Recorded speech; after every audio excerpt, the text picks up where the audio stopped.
Welcome to daily Hindu news paper comprehensive analysis. So మన daily అనాలిసిస్లో భాగంగా ఇవాళ న్యూస్ చూస్తే, సో ఇక్కడ ఫస్ట్ ఇచ్చిన న్యూస్ ఇంటర్నేషనల్ రిలేషన్కి సంబంధించిన న్యూస్. సో ఇందులో ఏం చెప్పారు, Jaishankar to set up diplomatic push on visit to France, Belgium. So మన external affairs minister Jaishankar garu రీసెంట్గా ఫ్రాన్స్ మరియు బెల్జియం విజిట్కి వెళ్ళారనమాట. అక్కడ వారి విజిట్లో భాగంగా డిఫరెంట్ డిప్లొమాటిక్ టాక్స్ అనేవి వాళ్ళు జరుపుతారు. ఆ డిప్లొమాటిక్ టాక్స్లో భాగంగా ఇక్కడ ఆర్టికల్లో ఇచ్చింది ఏంటి అంటే, వాళ్ళు డిస్కస్ చేస్తున్న దాంట్లో India middle east Europe economic corridor అనేది కూడా డిస్కస్ చేస్తున్నారని చెప్పారు. సో ఇందులో భాగంగా మనం ఎగ్జామ్ పాయింట్ ఆఫ్ వ్యూలో మనం తెలుసుకోవాల్సింది ఏంటి అంటే, ఈ India middle east Europe economic corridor అంటే ఏంటి. సో ఈ విషయానికి వస్తే India middle east Europe economic corridor ఇది వచ్చేసి ఒక మల్టీ మోడల్ కనెక్టివిటీ ప్రాజెక్ట్ అనమాట. మల్టీ మోడల్ ఏంటి అంటే different modes of transportation include అయి ఉంటుంది. అది రైల్వేస్ కావచ్చు, సీవేస్ కావచ్చు, రోడ్వేస్ కావచ్చు. సో ఇలా డిఫరెంట్ మోడ్స్ ఇంక్లూడ్ అయి ఉంటుంది కాబట్టి మల్టీ మోడల్ అనమాట. ఈ ప్రాజెక్ట్ వేటిని కనెక్ట్ చేస్తుంది, ఇట్ విల్ కనెక్ట్. సో ఇందులో 2 కాంపోనెంట్స్ ఉన్నాయి. ఫస్ట్ వచ్చేసి ఈస్ట్ కాంపోనెంట్. ఈ ఈస్ట్ కాంపోనెంట్లో it will connect India to Gulf countries, Gulf nothing but central Asian countries అనమాట. అండ్ నెక్స్ట్ కాంపోనెంట్ వచ్చేసి నార్త్ కాంపోనెంట్. సో ఈ నార్త్ కాంపోనెంట్లో it will connect Gulf to European Union. So ఇదన్నమాట గుర్తుపెట్టుకోవాల్సింది. ఇందులో 2 components ఉంటాయి, one east and north. So ఇది నేను మీకు రఫ్గా మ్యాప్లో చూపిస్తాను.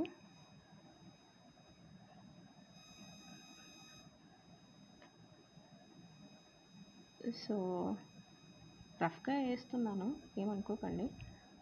ఇది వచ్చేసి మన గుజరాత్ అండ్ ఇది వచ్చేసి ముంబై. సో ఇక్కడ నుంచి మనకి ఇది సెంట్రల్ ఏషియా అండ్ ఇది ఇక్కడ ఆఫ్రికన్ కంట్రీస్ స్టార్ట్ అవుతాయి. ఇది ఆఫ్రికన్ కాంటినెంట్. అండ్ ఇక్కడ చూసుకుంటే ఇది ఇటలీ. సో ఇది యూరోపియన్ యూనియన్ అనుకోండి, ఇది యూరోపియన్ యూనియన్. అండ్ ఇది సెంట్రల్ ఏషియా, ఇది మన ఇండియా. సో మేజర్గా ఇక్కడ ఈ సెంట్రల్ ఏషియాకి 2 కనెక్టివిటీస్ ఉన్నాయన్నమాట. సో ఫస్ట్ వచ్చేసి ఫ్రమ్ గుజరాత్లోని పోర్ట్ నుంచి, అండ్ నెక్స్ట్ వచ్చేసి ముంబై పోర్ట్. సో ఇక్కడ నుంచి కనెక్టివిటీ అనేది ఇక్కడ యుఏఈ, ఇది సీవే అన్నమాట. అండ్ ఈ యుఏఈ నుంచి through Saudi Arabia it will connect to Israel.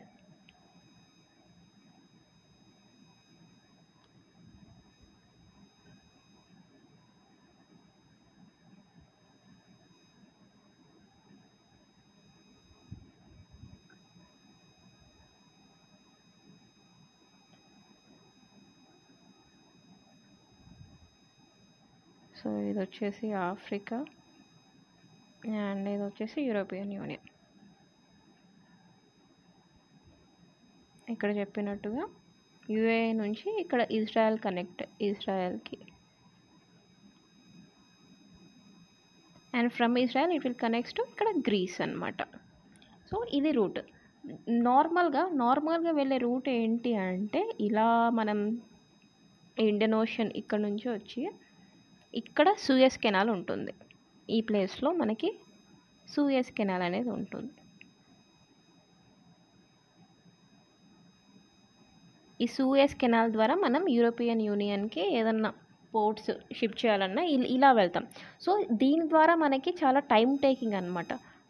So ఇది వచ్చేసి చాలా టైం టేకింగ్ అండ్ మన లాజిస్టిక్ కాస్ట్ కూడా ఎక్కువ ఇంక్రీజ్ అవుతుంది. బట్ దాన్ని తగ్గించడానికి ఇది ఒక షార్ట్ కట్ రూట్ అనమాట. చెప్పినట్టుగా ఇండియా నుంచి యుఏఈ నుంచి సౌదీ అరేబియా నుంచి ఇక్కడ ఇజ్రాయెల్ నుంచి it will connects to European union.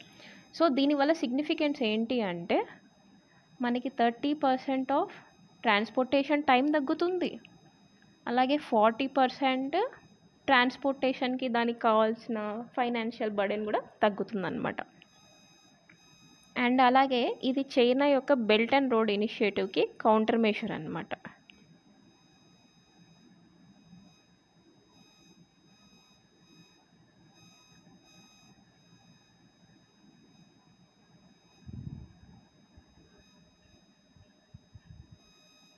ఇది చూసుకుంటే చైనా యొక్క బెల్ట్ అండ్ రోడ్ ఇనిషియేటివ్. ఈ బెల్ట్ అండ్ రోడ్ ఇనిషియేటివ్ ఏంటి అంటే చైనా డిఫరెంట్ కంట్రీస్లో, ఫర్ ఎగ్జాంపుల్ పాకిస్తాన్లో డిఫరెంట్ ఇన్ఫ్రాస్ట్రక్చర్ బిల్డ్ చేసి ఆ కంట్రీస్లో తన ఇన్ఫ్లుయెన్స్ని గెయిన్ చేసుకుంటుందన్నమాట. సో దానికి కౌంటర్ మెషర్గా మనం ఈ ప్రాజెక్ట్ని ఇంప్లిమెంట్ చేస్తున్నాము. అఫీషియల్లీ కౌంటర్ మెషర్ కాదు, బట్ అన్అఫీషియల్గా it will be one of the component అనమాట. సో ఇది ఈ ఐఎంఏసి కారిడార్కి. సో మనం ఇందులో తెలుసుకోవాల్సింది ఇది మెయిన్గా కనెక్ట్ చేస్తున్న కంట్రీస్ ఏంటివి? సెంట్రల్ ఏషియన్ కంట్రీస్, ఇండియాని, సెంట్రల్ ఏషియన్ కంట్రీస్ మరియు యూరోపియన్ యూనియన్. ఇది గుర్తుపెట్టుకోవాల్సింది, ఎగ్జామ్లో అడిగే ఛాన్సెస్ ఉంది. సో నెక్స్ట్ న్యూస్ వచ్చేసి ఇక్కడ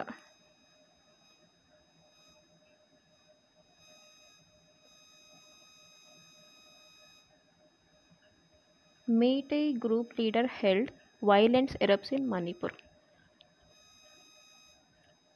ఆరం తెంగోల్ అనే ఒక వ్యక్తి 2023 మణిపూర్ వైలెన్స్లో వాటిలో రోల్ ఉన్న వ్యక్తిని అరెస్ట్ చేశారు. ఆయన ఒక గ్రూప్ లీడర్ అనమాట. సో మీటీ అనే ఒక ఎథ్నిక్ గ్రూప్కి ఆయన leader.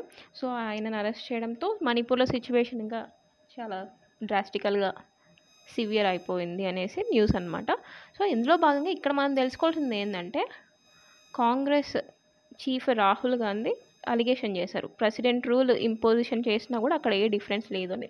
So exam point of వ్యూలో మనం తెలుసుకోవాల్సింది ప్రెసిడెంట్ రూల్ అంటే ఏంటి అనేసి. President rule. So president rule అంటే ఇది ఒక కాన్స్టిట్యూషనల్ మెషినరీ అనమాట. అంటే కాన్స్టిట్యూషన్లో మెన్షన్ చేయబడింది. సో దీని గ్రౌండ్స్ ఏంటి అంటే, సో కాన్స్టిట్యూషన్లో ఎక్కడ మెన్షన్ చేయబడింది మనకి? Article 356 president rule. దీని గ్రౌండ్స్ అంటే ఏ సమయాల్లో దీన్ని విధిస్తారు, ఈ ప్రెసిడెంట్ రూల్ అనే దాన్ని విధిస్తారు అంటే, ఫస్ట్ వచ్చేసి ఒక స్టేట్లో కాన్స్టిట్యూషనల్ మెషినరీ పని చేయకపోవడం, అంటే కాన్స్టిట్యూషన్ వాల్యూస్ ప్రకారం ఒక స్టేట్ నడుచుకోకపోవడం కావచ్చు. అండ్ లేదా గవర్నర్ ప్రెసిడెంట్కి ఒక రిపోర్ట్ రాసి ఉండొచ్చు, మీ లైక్ ఇక్కడ సిచ్యువేషన్ వర్స్గా ఉంది, it is time for president rule అనేసి. లేదా ఒక స్టేట్లో political instability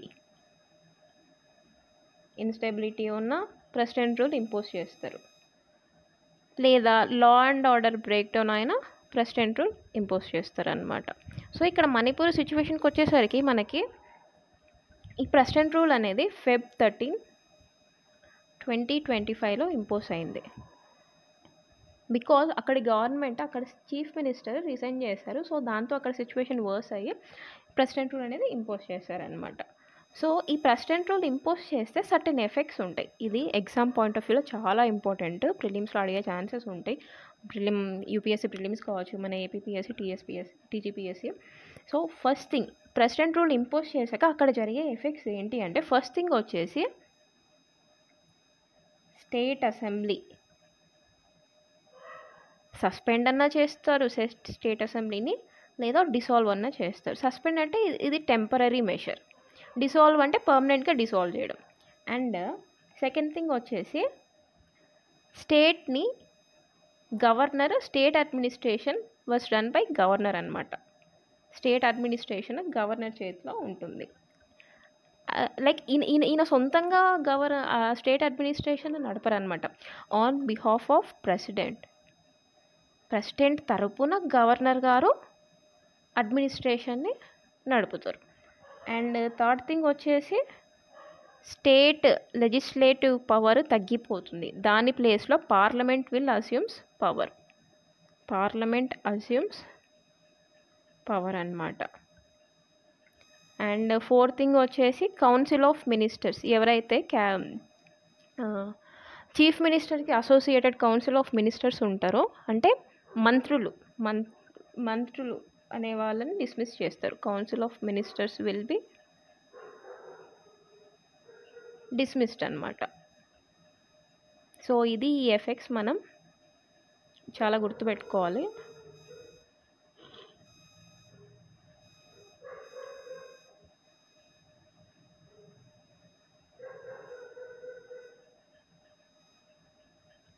and next article చూసుకుంటే, రష్యా పుషెస్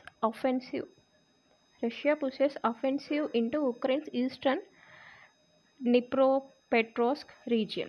సో ఇది ప్లేసెస్ ఇన్ న్యూస్కి ఇంపార్టెంట్ అనమాట. Places in news,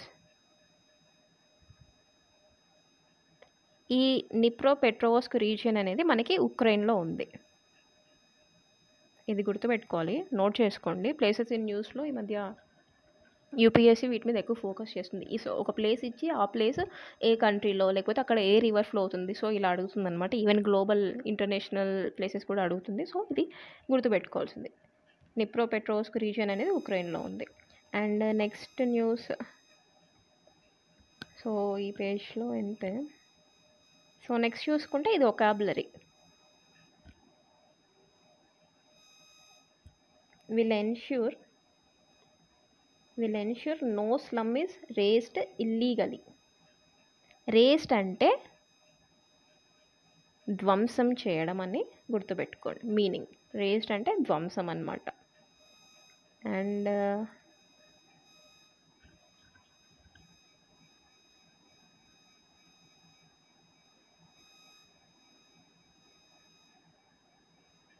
Revanth ఎక్స్పెండ్స్ Telangana cabinet.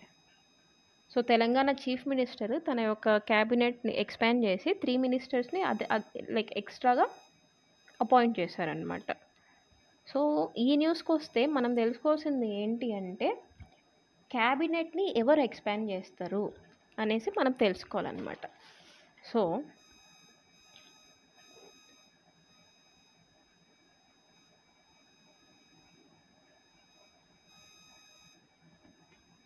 Cabinet expansion, ఈ క్యాబినెట్ ఎక్స్పాన్షన్ అది మనకి కాన్స్టిట్యూషన్లో మెన్షన్ చేయబడింది. సో కాన్స్టిట్యూషన్లో ఆర్టికల్ 164లో మెన్షన్ చేయబడింది. ఒక క్యాబినెట్ అనేది, స్టేట్ క్యాబినెట్ అనేది 15% టోటల్ అసెంబ్లీ సీట్స్లో 15%కి మించకూడదు అనమాట. It cannot exceed 15% of the total members of state legislative assembly. అలాగే ఈ మినిస్టర్స్ని ఎవరు ఎలా తీసుకుంటారంటే, సీఎం చీఫ్ మినిస్టర్ సెలెక్ట్ చేస్తే గవర్నర్ అనేవారు అపాయింట్ చేస్తారనమాట. సో ఇది గుర్తుంచుకోవాల్సిన విషయం. సో క్యాబినెట్ ఎక్స్పాన్షన్ అంటే టోటల్ క్యాబినెట్లో ఉన్న మెంబర్స్ స్టేట్ లెజిస్లేటివ్ అసెంబ్లీలో ఉన్న మొత్తం మెంబర్స్లో దానికంటే 15%కి మించకూడదు అనమాట. సో ఇది గుర్తుపెట్టుకోవాల్సిన విషయం. ఇది ప్రిలిమ్స్లో అడిగే ఛాన్స్ ఉంది. 15% అనే టర్మ్ని గుర్తుపెట్టుకుంటే. అలాగే ఇది ఆర్టికల్ 164లో మెన్షన్ చేయబడింది.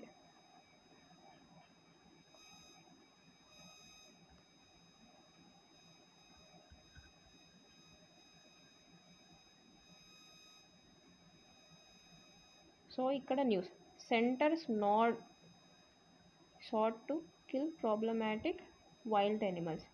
సో కేరళ గవర్నమెంట్ రీసెంట్గా యూనియన్ గవర్నమెంట్కి రాసిందనమాట ఒక లెటర్, పర్మిషన్ అడుగుతూ రాసింది. ప్రాబ్లమాటిక్గా ఉన్న వైల్డ్ యానిమల్స్ని ఏవైతే హ్యూమన్ హ్యాబిటేషన్స్లోకి ఎంటర్ అవుతున్నాయో వాటిని చంపేయాలని పర్మిషన్ అడుగుతూ ఎవరికి రాసింది, మినిస్ట్రీ ఆఫ్ ఎన్వైర్న్మెంట్కి రాసిందనమాట. సో ఇందులో భాగంగా ఇక్కడ మనం చూడాల్సిన కాన్సెప్ట్ ఏంటి అంటే, అలా చంపే హక్కు ఎవరికి ఉంటుంది, సో దాని గురించి అనమాట. సో అలా చంపే హక్కు యాక్చువల్లీ ఈ వైల్డ్ లైఫ్ ప్రొటెక్షన్ యాక్ట్ కింద చీఫ్ వైల్డ్ లైఫ్ వార్డెన్ అనే వారిని నియమిస్తారనమాట. సో ఆ పవర్ చీఫ్ వైల్డ్ లైఫ్ వార్డెన్కి ఉంటుంది.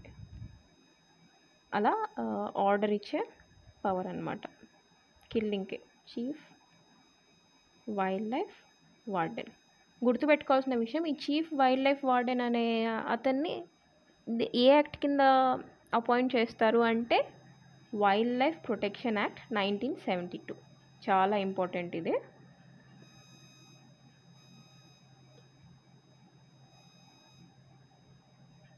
Wild life protection act 1972. ఈ యాక్ట్ కింద చీఫ్ వైల్డ్ లైఫ్ వార్డెన్ అనే వారిని అపాయింట్ చేస్తారు.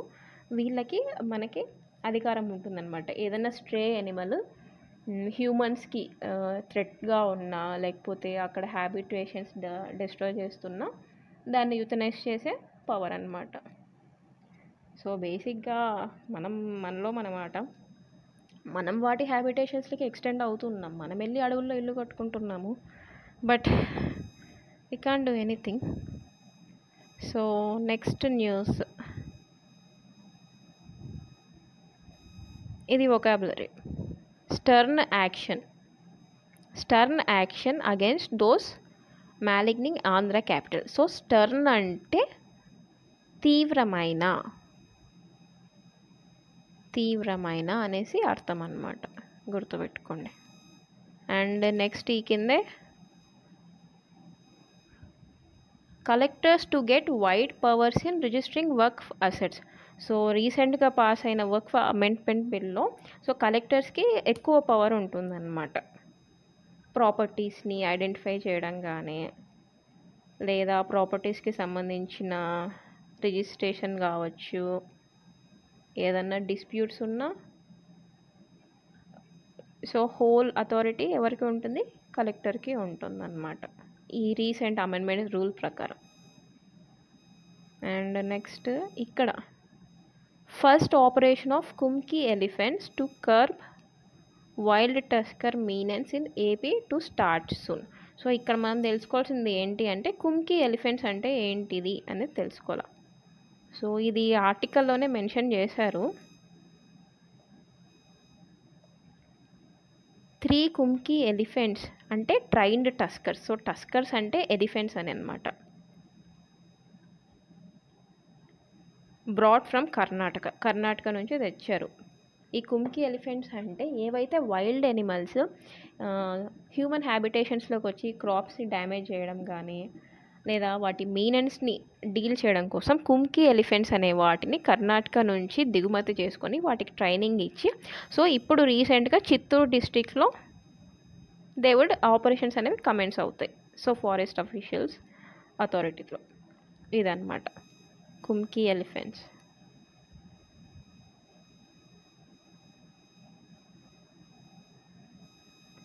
అండ్ నెక్స్ట్ చూసుకుంటే మనది ఎడిటోరియల్.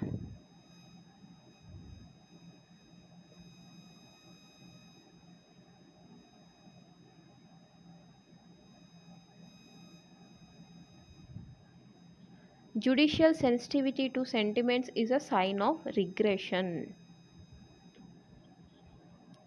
సో ఈ ఎడిటోరియల్ మెయిన్గా మనకి ఆర్టికల్ 19 గురించి మాట్లాడుతుందన్నమాట. So article 19,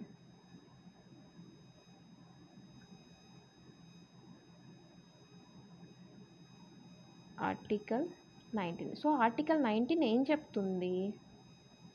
right to freedom of speech and expression గురించి మాట్లాడుతుంది. Right to freedom of speech and expression.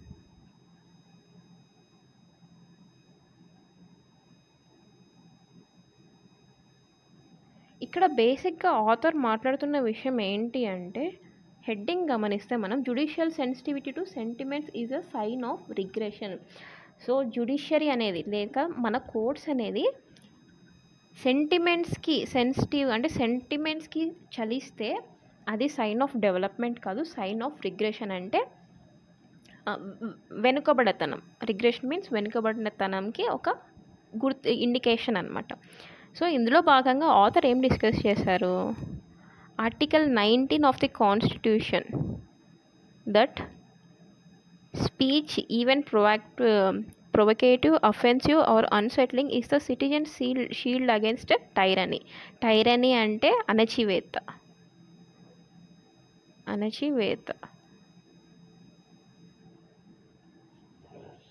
So ఈ ఆర్టికల్ మెయిన్గా ఏం డిస్కస్ చేస్తుంది అంటే, ఈ మధ్య కోర్ట్స్ అనేవి ఒక ఇష్యూని ఎలా చూస్తున్నాయంటే, ఆ ఇష్యూ పబ్లిక్ సెంటిమెంట్స్ని హర్ట్ చేసిందా లేదా, హర్ట్ చేస్తే వాటికి ఏవైతే వ్యక్తి మీద లిటిగేషన్ వేసారో ఆ వ్యక్తి చేత అపాలజీస్ చెప్పించడము ఇలాగ చేస్తుంది అనేసి ఆథర్ ఒపీనియన్ అనమాట.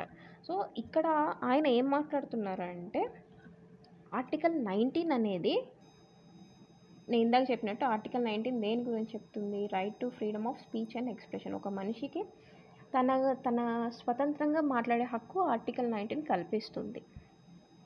ఆ స్వతంత్రంగా మాట్లాడే మాటలు ప్రొవకేటివ్, అంటే లైక్ ఒక మనిషిని ప్రొవకేట్ చేసినా కానీ, అఫెన్సివ్ ఏదన్నా హానికరంగా ఉన్నా కానీ, అది అలా ఉన్నా కానీ అవి అణచివేతకి it is shield against tyranny. So అణచివేతని ఎత్తి చూపే షీల్డ్ అనమాట. సో ఇక్కడ ఏం చెప్తున్నారు ఆథర్?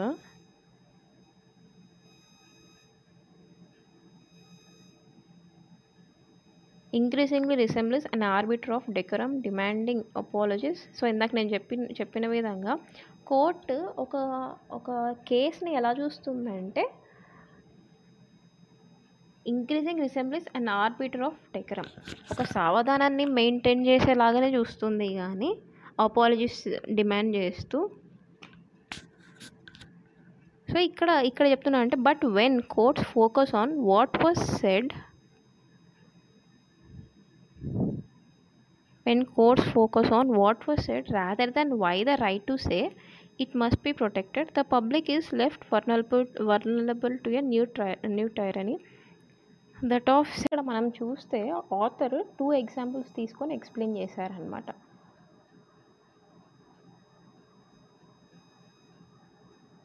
ఇక్కడ ఒక ఎగ్జాంపుల్ తీసుకొని 24-year-old పోస్ట్ చేశారు ఆఫ్టర్ పోస్ట్ సింధూర్ ఆపరేషన్. ఏమని ట్వీట్ చేశారంటే ప్రైమ్ మినిస్టర్ని ఒక కవర్డ్ అనేసి ట్వీట్ చేశారు. సో అందులో భాగంగా అలహాబాద్ హైకోర్టు అతని బెయిల్ని క్వాష్ చేయడానికి నిరాకరించింది అనమాట. సో ఇక్కడ ఏం చెప్తున్నారు author?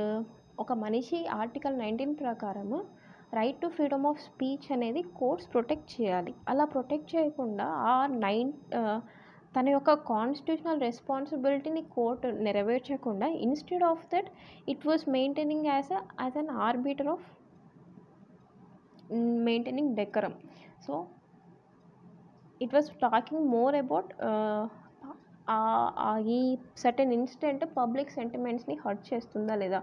It was looking more on morality అంటే అది మంచా చెడా దాన్ని మాత్రమే చూస్తుంది కానీ అదొక కాన్స్టిట్యూషనల్ యాంగిల్లో చూడట్లేదు అనేసి ఆథర్ అభిప్రాయపడుతున్నారనమాట. సో అందులో భాగంగా ఇక్కడ చెప్తున్నారు చూడండి. First, the judiciary is increasingly equating speech that provokes emotional reactions with legally actionable harm. ఏవైతే స్పీచ్ ఎమోషనల్ రియాక్షన్స్ని పెంపొందిస్తున్నాయో వాటి మీద లీగలీ యాక్షన్ తీసుకునే విధంగా ఇప్పుడు కోర్ట్స్ ఆ విధంగా నడుస్తున్నాయి అనేసి చెప్తున్నారు. సో అలాగే the test for restricting speech under article 19 is not whether it angers, irritates or offends but whether it incites violence, hatreds or disturb public order. So చెప్పిన విధంగా ఈ ఆర్టికల్ 19లో మన right to freedom of speech and ఎక్స్ప్రెషన్స్కి కొన్ని certain restrictions ఉన్నాయన్నమాట. It was not an absolute right, but దానికి restrictions ఉన్నాయి. ఆ రిస్ట్రిక్షన్స్ ఏంటివంటే బేసిక్గా మనం మాట్లాడే స్పీచ్ వైలెన్స్ని మరియు హేట్రెడ్ ద్వేషాన్ని లేదా డిస్టర్బ్ పబ్లిక్ ఆర్డర్ని డిస్టర్బ్ చేయకూడదు. సో అవి రిస్ట్రిక్షన్స్. కానీ ఇక్కడ కోర్ట్స్ ఏం చేస్తున్నాయి, ఇన్స్టెడ్ ఆఫ్ లుకింగ్ దిస్ ఒక పర్టిక్యులర్ స్టేట్మెంట్ ఈ వైలెన్స్, హేట్రెడ్ లేదా పబ్లిక్ ఆర్డర్ డిస్టర్బ్ చేస్తున్నాయి ఈ కోణంలో చూడకుండా, ఈ కాన్స్టిట్యూషనల్ కోణంలో చూడకుండా they were more looking on whether it angers, అంటే whether it angers, irritates or offends public సెంటిమెంట్స్ని ఇవి యాంగర్, ఇరిటేట్స్ చేస్తున్నాయా ఈ కోణంలో చూస్తున్నాయనేసి ఆథర్ ఒపీనియన్.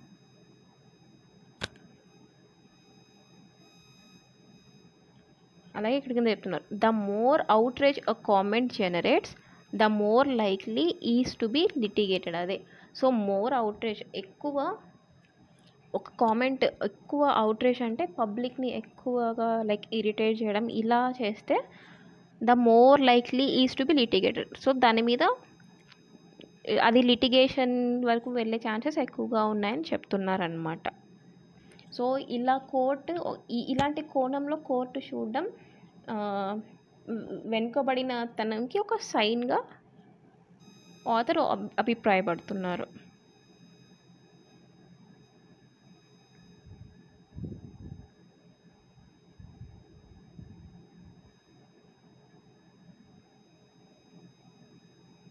సో ఇందాక చెప్పిన ఎగ్జాంపుల్లో courts are no issue with section 152 and 353 of Bharata Nyaya Sanhita being invoked, laws meant for threats to sovereignty and public mischief. So ఇందాక చెప్పిన example Allahabad high court. So అక్కడ ఆ వ్యక్తి మీద కోర్ట్స్ సెక్షన్ 152 353 విధించిన ఈ సెక్షన్స్ అనేవి యూజువల్గా దేశద్రోహానికి విధిస్తారనమాట. ఈ సెక్షన్స్ విధించిన కోర్టు పట్టించుకోలేదు. కానీ కోర్టు యొక్క మెయిన్ ఇష్యూ ఏంటి అంటే అది ఏదైతే ట్వీట్ అతను చేశాడో post Sindoor operation prime minister గారి మీద, అది whether it will outrage masses ఇలా చూస్తున్నాయి అన్నమాట. కాన్స్టిట్యూషనల్ యాంగిల్లో కోర్ట్స్ ఇప్పుడు ఆర్టికల్ 19ని ఇంటర్ప్రిట్ చేయడం లేదనేసి ఆథర్ ఒపీనియన్ అన్నమాట. అండ్ ఫైనలీ ఏం చెప్పారు, but democracies are not built on agreeable speech. Democracies అనేవి అగ్రియబుల్ స్పీచ్ అంటే ఒక పర్టికులర్ మాబ్కి వాళ్ళని ఇరిటేట్ చేయకుండా వాళ్ళకి అగ్రీ అయిన అలాంటి స్పీచెస్ మీద డెమోక్రసీ అనేది బిల్డ్ చేయలేదు.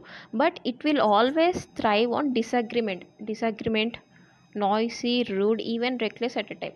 సో ఆర్టికల్ 19 అనేది మెయిన్ ఎందుకు ప్రొవైడ్ చేసింది, to question certain things, not to praise always, but to question certain things అనేది ఆథర్ ఒపీనియన్ అనమాట. ఈవెన్ అది నాయిసీగా ఉండొచ్చు, సమ్టైమ్స్ రూడ్గా ఉండొచ్చు. It is our power to question against tyranny. ఒక డిక్టేటర్షిప్ని క్వశ్చన్ చేసే పవర్ ఉంటుంది అనమాట ఆర్టికల్ 19 కింద. సో అలా చెప్తున్నారు. ఎప్పుడు ఆర్టికల్ 19 అనేది ప్రైజ్ చేయడము లేకపోతే అందరికీ నచ్చినట్టు మాట్లాడడానికే కాదు అనేసి. The test of a societies strength is not how well it tolerates politeness but how it handles provocation. So ఇది చెప్పిన విధంగా ఒక సొసైటీ స్ట్రెంగ్త్ అనేది అది పొలైట్నెస్ ఎంత టాలరేట్ చేస్తుంది అనేది కాదు, అలాగే ప్రొవొకేషన్ అంటే రెచ్చగొట్టేతనాన్ని కూడా ఏ విధంగా హ్యాండిల్ చేస్తుంది అనేది.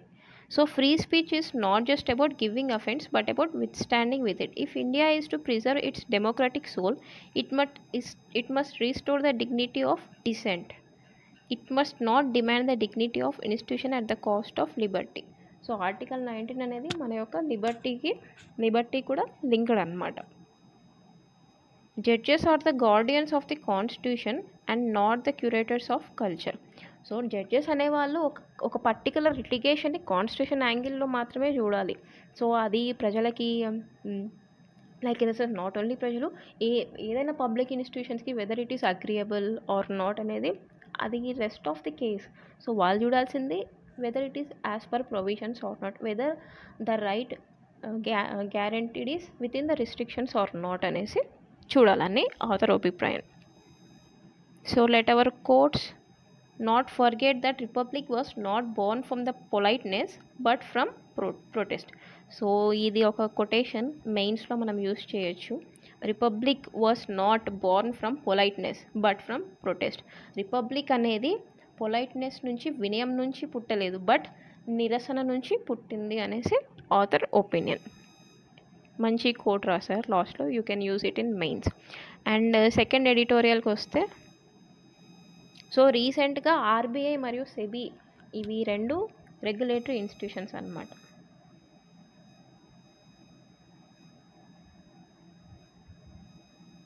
ఆర్బీఐ అండ్ సెబీ ఇవి రెండు రెగ్యులేటరీ ఇన్స్టిట్యూషన్స్. ఇవి 2 స్టాట్యుటరీ బాడీస్, గుర్తుపెట్టుకోవాల్సిన విషయం. ఇవి 2 స్టాట్యుటరీ బాడీస్, అంటే ఒక చట్టం ద్వారా ఇవి ఇంప్లిమెంట్ అయ్యి, అంతేగాని ఇవి కాన్స్టిట్యూషనల్ బాడీస్ కాదు అసలు. సో ఒక ఎగ్జామ్లో మిస్టేక్ చేసే అవకాశం ఉంది. These are not constitutional bodies, but these are statutory bodies, RBI and SEBI. So రీసెంట్గా ఆర్బీఐ అండ్ సెబీ వాటి యొక్క పాలసీస్లో ట్రాన్స్పరెన్సీని తీసుకోవడానికి కొన్ని స్టెప్స్ తీసుకున్నాయి అన్నమాట. అందులో ఏంటి అంటే RBI will now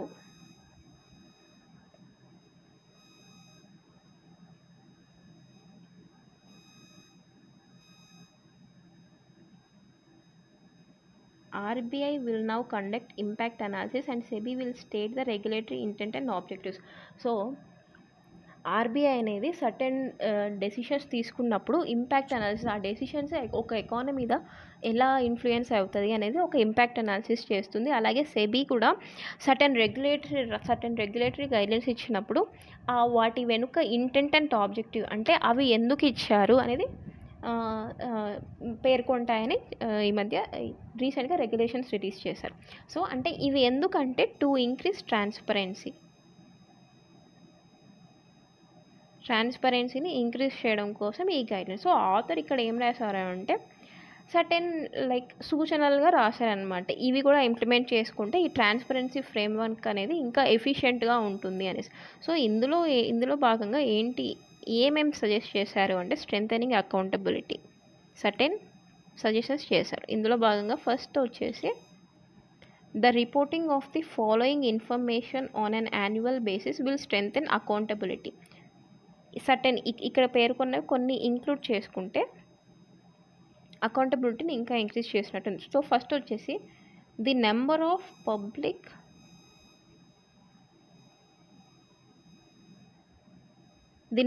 public consultation vis-a-vis the number of proposed regulations or amendments.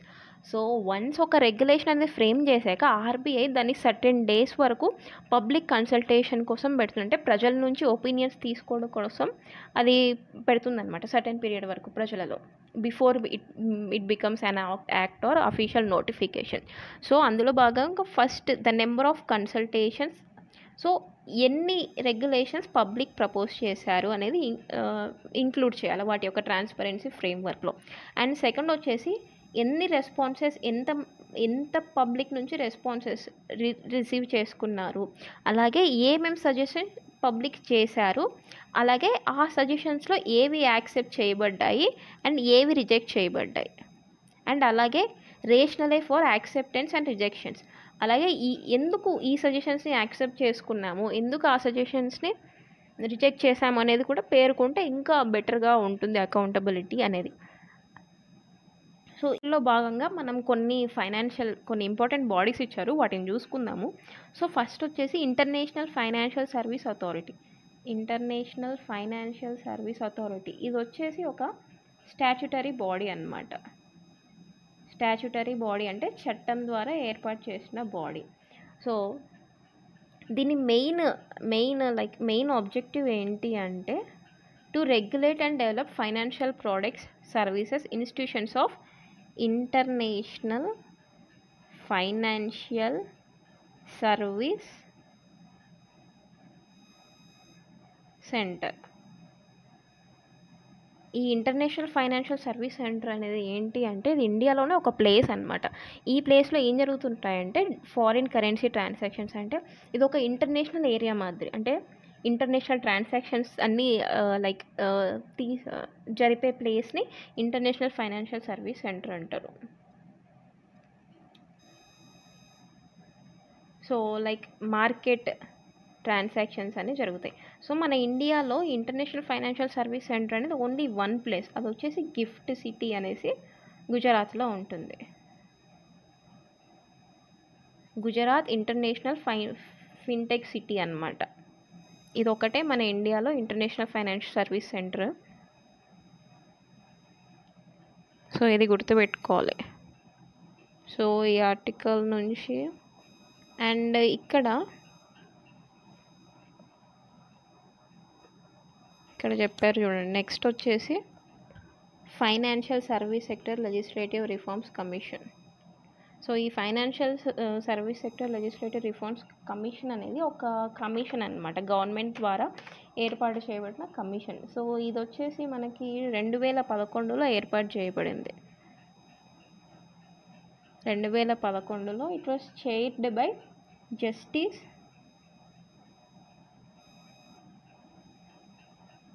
B N Srikrishna. ఇది ఇంపార్టెంట్. ఈ కమిటీ ఎవరు చైర్ చేయబడ్డారా అంటే బిఎన్ శ్రీకృష్ణ గారు దీనికి హెడ్ అనమాట. సో దీని మెయిన్ ఎందుకు ఈ కమిటీని ఎస్టాబ్లిష్ చేశారు అంటే మన ఇండియాలో ఉన్న బ్యాంకింగ్ రెగ్యులేటరీ ఫ్రేమ్వర్క్ని రివ్యూ చేయడానికి ఈ కమిషన్ని ఎస్టాబ్లిష్ చేశారనమాట. So this is editorials. And next చూసుకుంటే నెక్స్ట్ న్యూస్ సెన్సస్ గురించి. చాలా సింపుల్ ఆర్టికలే, లైక్ సెన్సస్ ఏంటి ఎందుకు అనేది చెప్పారు. బ్రీఫ్గా త్వరగా ఎక్స్ప్లెయిన్ చేస్తాను. సో సెన్సస్ అంటే it is nothing but the process of collecting, compiling and analysing the population data. So ఒక జనాభాకి సంబంధించిన డేటాని అనలైజ్ చేయడాన్ని సెన్సస్ అంటారు.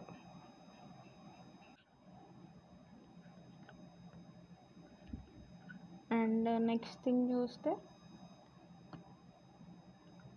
సో ఫస్ట్ సెన్సస్ అనేది 1881 during British period with WC Plowden. ఈయన ఫస్ట్ సెన్సస్ కమిషనర్ అనమాట. సో పిఎస్సి ఎగ్జామ్స్కి ఇంపార్టెంట్ ఫ్యాక్ట్ ఇది. బ్రిటిష్ సెన్సస్ కమిషనర్ వచ్చేసి డబ్ల్యూసి ఫ్లోడన్ అనమాట. అండ్ అలాగే మన ఇండిపెండెంట్ ఇండియాలో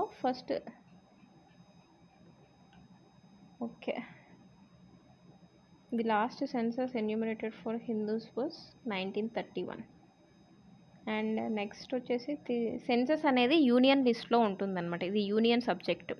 సో అలాగే ఈ సెన్సస్ అనేది సెన్సస్ యాక్ట్ 1948 కింద దీని ప్రొసీజర్ అనేది చెప్పారు. డైరెక్టర్ ఆఫ్ సెన్సస్ని ఎవరు అపాయింట్ చేస్తారంటే సెంటర్. స్టేట్ గవర్నమెంట్స్ సెన్సస్ ఆఫీసర్ని అపాయింట్ చేస్తాయి. సో గుర్తుపెట్టుకోవాల్సింది, director of census was appointed by centre and census officer was appointed by respective state government. And next చూసుకుంటే సో సెన్సస్లో 2 ఫేజెస్ ఉంటాయన్నమాట. ఫస్ట్ ఫేజ్ వచ్చేసి house hold listing, అంటే house హోల్డ్కి సంబంధించిన survey.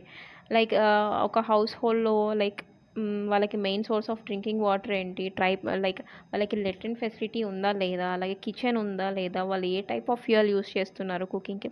So ఇలా house హోల్డ్కి సంబంధించిన డేటాని ఫేజ్ 1లో కలెక్ట్ చేస్తారనమాట. So ఈ ఫేజ్ 1 టైం పీరియడ్ వచ్చేసి యూజువల్లీ 5 to 6 months.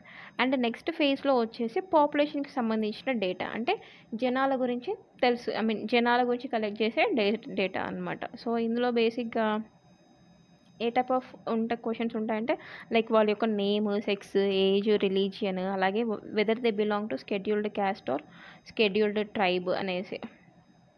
సో ఇలా అన్నమాట. వాళ్ళ మదర్ టంగ్ ఏంటి, వాళ్ళ లిటరసీ స్టేటస్ అంటే వాళ్ళు చదువుకున్నారా లేదా, అలాగే చదువుకుంటే ఎడ్యుకేషనల్ క్వాలిఫికేషన్ ఎంతవరకు చదువుకున్నారు, అలాగే వాళ్ళు చేస్తున్న ఆక్యుపేషన్. సో ఈ విధంగా లైక్ 2 phases ఉంటాయి. ఫస్ట్ ఫేజ్ వచ్చేసి household data, second phase వచ్చేసి పాపులేషన్ డేటా. సో ఈ ఇయర్ చేస్తున్న సెన్సస్కి ఎందుకు అంత హైప్ ఉంది, ఎందుకంత it was why more in news అంటే ఈ ఇయర్ చేస్తున్న సెన్సస్లో first time it was enumerating all the caste అనమాట.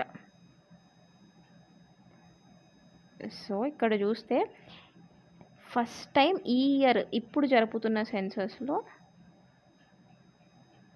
the central has decided to enumerate the caste details of all Hindus. Enumerate అంటే లిస్ట్ చేయడం, ఏ టైప్ ఆఫ్ క్యాస్ట్లో ఎంత జనాభా ఉంది. సో ఈ విధంగా ఇది ఫస్ట్ టైం అనమాట. ఈ అన్ని హిందూస్లో ఉన్న అన్ని క్యాస్ట్ డీటెయిల్స్ని ఫస్ట్ టైం ఎన్యూమరేట్ చేస్తున్నారు. Usually they will indicate only SC and ST details, but ఇది ఈసారి మొత్తం ఆల్ క్యాస్ట్ని ఎన్యూమరేట్ చేస్తున్నారనమాట.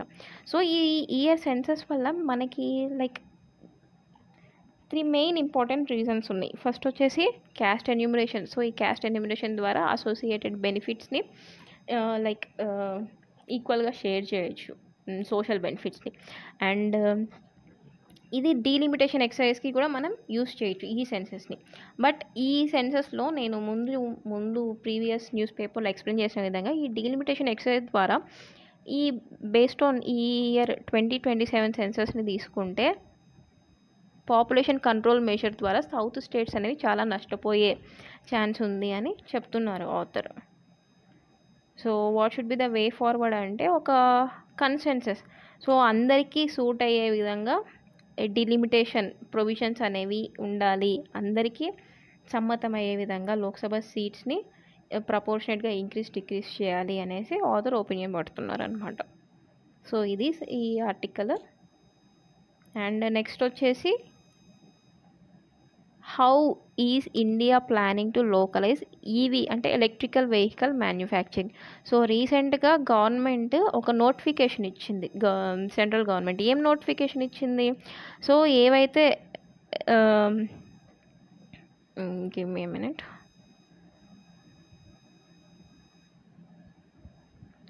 provisions to reduce customs duty on the import of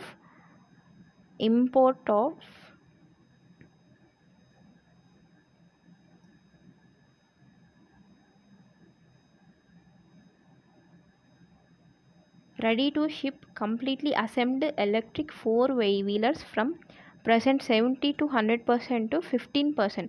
so ఏవైతే 4-wheelers రెడీ టు షిప్ అంటే ఆల్రెడీ పూర్తిగా అది assemble చేసి ఉంటాయో వాటి మీద కస్టమ్స్ డ్యూటీ అంటే ఇంపోర్ట్స్ మీద విధించే డ్యూటీని కస్టమ్స్ డ్యూటీ అంటారనమాట, లైక్ ఒక ట్యాక్స్ మాదిరి. సో ఆ ట్యాక్స్ని 15%కి తగ్గిస్తాము అని చెప్పింది. ఇది ఎప్పుడు తగ్గిస్తారు, this would apply to all vehicles valued at $35,000 for a period of 5 years. However, this would be subject to the manufacturer investing a minimum of 4,150 crore over next 3 years. ఎప్పుడు ఈ ప్రొవిజన్ అప్లికబుల్ అవుతుంది, ఆ manufacturing అనేది minimum 4,150 crore next 3 ఇయర్లో 4,150 crore అనేది manufacturing చేయాలి.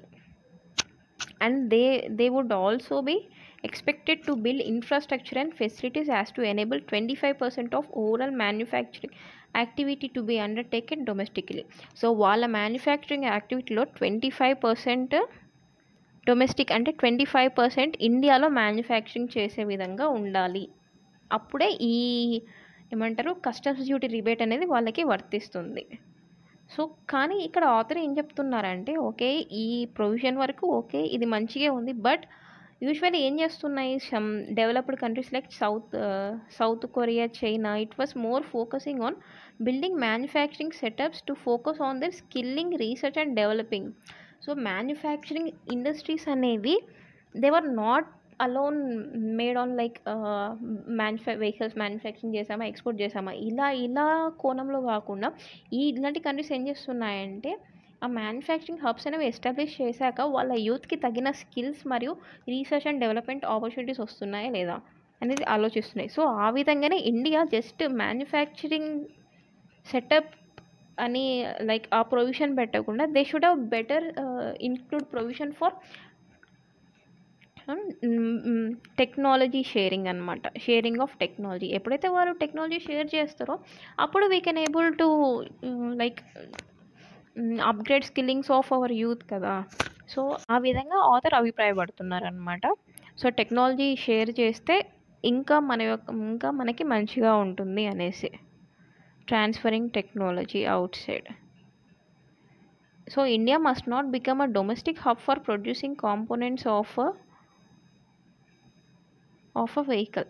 So India కేవలం ఒక కాంపోనెంట్స్ని ప్రొడ్యూస్ చేసే లైక్ డొమెస్టిక్ హబ్గా ఉండకూడదు. It should have include some component of technology sharing. Electric వెహికల్స్కి సంబంధించిన టెక్నాలజీ కూడా షేర్ చేసుకునే కాంపోనెంట్ ఇంక్లూడ్ చేసింటే బాగుండు అనేసి ఆథర్ ఒపీనియన్ పడ్డారు.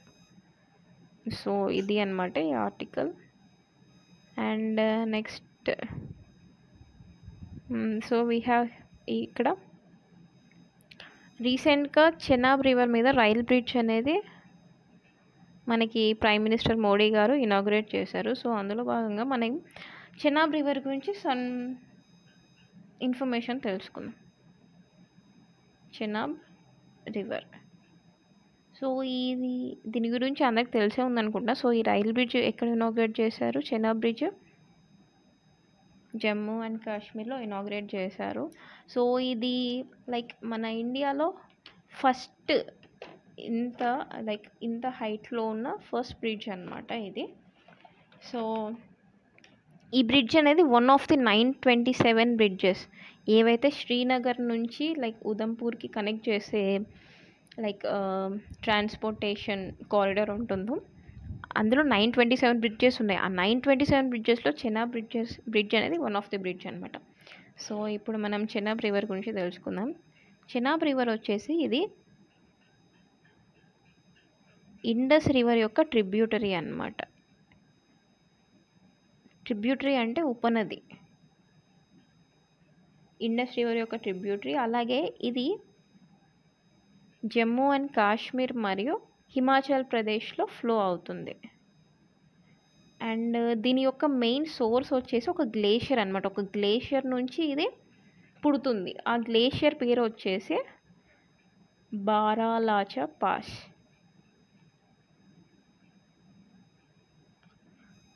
సో వన్స్ ఇండియాని క్రాస్ అయ్యాక it will enters into Pakistan.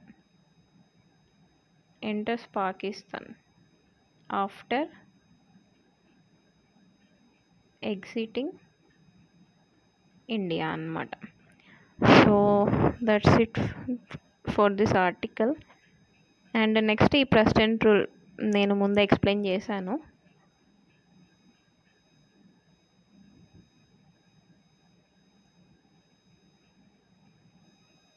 So ఇక్కడ మనం తెలుసుకోవాల్సిన విషయం, స్టేట్ పీసీఎస్కి మేబీ ఇది ఫ్యాక్ట్గా అడగచ్చు.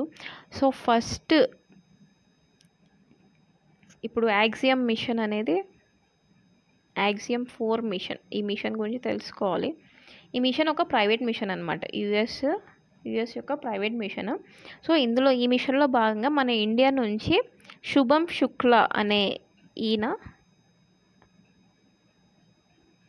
he was traveling to International Space Station from India.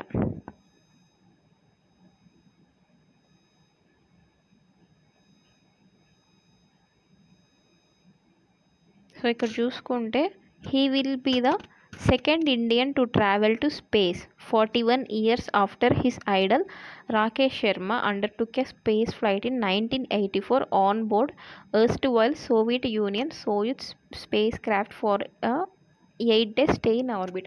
So మన ఇండియా నుంచి ఈయన ఫస్ట్ కాదు స్పేస్కి ట్రావెల్ చేయడం. Before Shubham Shukla there has one other person like Rakesh Sharma travel చేసిన 41 ఇయర్స్కి Shubham Shukla was travelling to space station అనమాట. సో గుర్తుపెట్టుకోవాల్సింది యాక్సియం 4 మిషన్ ఏంటి? It is a US government private human space flight machine అనమాట. It was launched by Axiom Space US. It is not like DRDO కాదు launch చేసింది or ISRO కాదు. Maybe options ఇలా ఇస్తే confuse అవుతారు. Axiom 4 mission is US.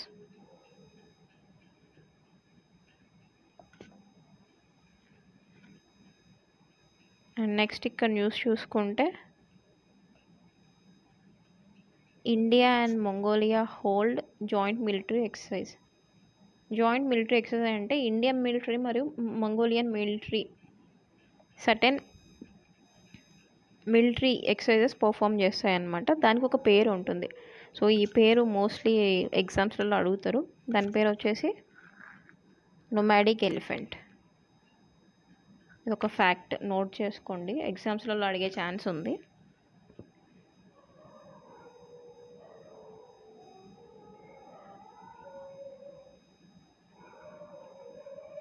ఇవి sports news. And finally new study makes controversial weather tweaking idea more realistic. So weather tweaking అంటే వెదర్ని manipulate చేయడం, అంటే వెదర్ని మార్చడం, ఆర్టిఫిషియల్గా వెదర్ని మార్చడం